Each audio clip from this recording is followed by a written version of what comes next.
About this constituents newsletter, October 1993, he was chairman of the Subcommittee on Appropriations, which is really one of the most powerful committees of the Congress. And he put out this newsletter to his constituents, and he said something that I think he shouldn't have said, because now his office won't talk about it. But I got this from a friend, a wonderful Christian source, who said, you know, Texe, check it out. It was very interesting. He's talking about crime and gun control, that he is much in favor of, you know, handgun control. And let me read to you what he said here. Now, this guy has the money bags of Congress, right? And he said something here that I had never read anywhere. I mean, I read pretty avidly. I hadn't seen it in Newsweek or Time or anywhere. He says the Subcommittee on Appropriations, which I chair, has been actively pursuing an effective solution to the problem as far as buying handguns. But the program we are to implement will take more time. The solution to screening people is to have a national center computerized so that local law enforcement offices can instantly access information from all states. In other words, all states would supply that information to the national center, and the national center will have a positive identification system which will identify any applicant for a handgun purchase. And then the next paragraph begins, and listen to this. Now, that's what they're trying to do, right? Oh, yes, we need instant handgun, but that hasn't been approved yet, has it? I mean, that's just what some of them want to do. We don't have these things. We don't have these tools. No money has been spent on this, or has it? Here's what Congressman Smith says in the very next paragraph. Quote, we have invested $392 million so far in such a center, about a 4-hour drive from Washington, D.C., the National Identification Center. Wow. They've already spent $392 million, and they don't even have any authority to do it yet. They've got it set up, all the computers, the huge building structure, everything ready to go. And then some crisis occurs that makes everybody want a law passed right away, doesn't it? Oh, yeah.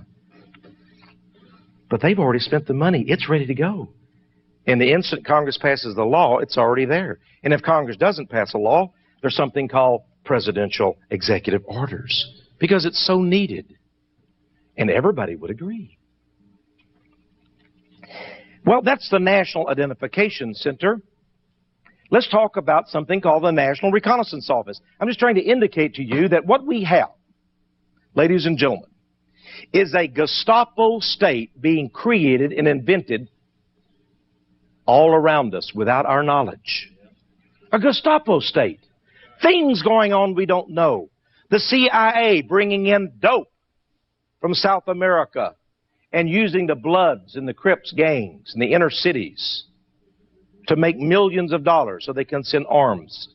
And folks, they say, oh, well, now that the Contra deal is over, that's not happening anymore. Hey, come on. You remember the CIA agent Ames? They caught him for giving secrets to the Russians. I really believe that guy, the sources I have say that he was involved in pulling a little bit of money for himself. They were having Russian deals. The CIA is using the Russians now to bring in dope in their aircraft. And they bring back billions of dollars, American notes flying out of New York City each and every day, and they bring in dope into America. And Ames was getting a little cut of it. And you know, they don't like a guy getting a little cut on the side. They want it to all go through the CIA headquarters organization. And so Ames had to bite the bullet as an example to others, of course. And if Ames shoots his mouth off, he may not last long in prison. Well, in Project Lucid, I have a list, of organizations. Now, we've all heard of government organizations such as the IRS. We've heard about the Drug Enforcement Agency, the FBI. And, of course, over the years, these agencies, many of them have done many good things, and we want to applaud. And I'm not here to tell you that every agent is bad or is a rogue. I don't believe that.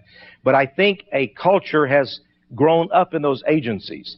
And in the words of my good friend, Officer Jack McLam, Phoenix Police Department, retired. He said, Texe, the scum has risen to the top in these agencies. And what we once respected in these agencies, and should respect any American, something has gone awry. Something has gone wrong. Maybe it's symbolic of all of society, our schools, and so many other institutions. I'm afraid, as a former Air Force officer, I'm embarrassed to say that because of Clinton policies, it's beginning to affect the U.S. military, even the Air Force. But there's still some integrity left. Maybe at the higher levels, they're only promoting the officers that'll go along with homosexuality and the New World Order. But there's still some troops there that are trying to toe the line. And I've talked to some of them who've written me letters. I remember the man who wrote me, and he sent me a picture out of Air Force Manual, Air Force Regulation, 3510. He said, Texe, this is a disgrace. This is the new uniform we're going to have to start wearing. Because they don't want to push the United States, we're going to be merged into this global United Nations system, Army. Our new uniforms take off the U.S. insignia off our collars. He said, this is a disgrace. And, you know, the interesting thing is that almost caused a mutiny within the Air Force. 2 years ago, it was announced, you will be given this new uniform, and we'll have to take off the U.S. It's embarrassing for it to have U.S. It's so nationalistic, so patriotic. Amen. The brother said.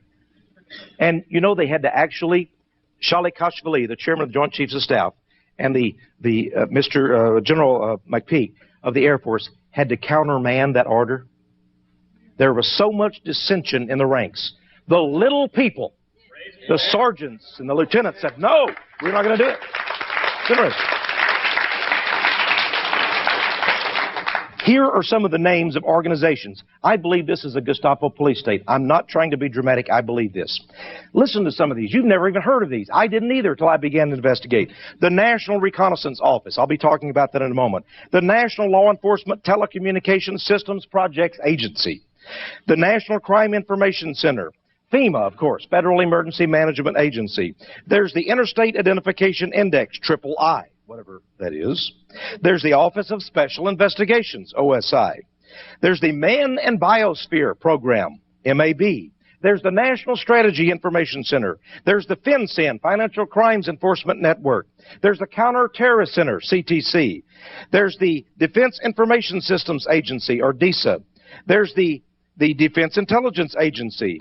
There's the National Identification Center. We talked about that. Defense Message Agency. It goes on and on. Agency after agency. What do they do? Here's one.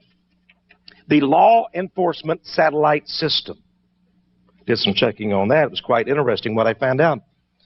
You see, they want to give law enforcement the ability to access information coming from all of the satellites that are watching us. And so they're developing this system. It's going to be connected with Project Lucid, the Lucid Net, and you. But the National Reconnaissance Office is a very interesting one. These are the people that get all the data sent to them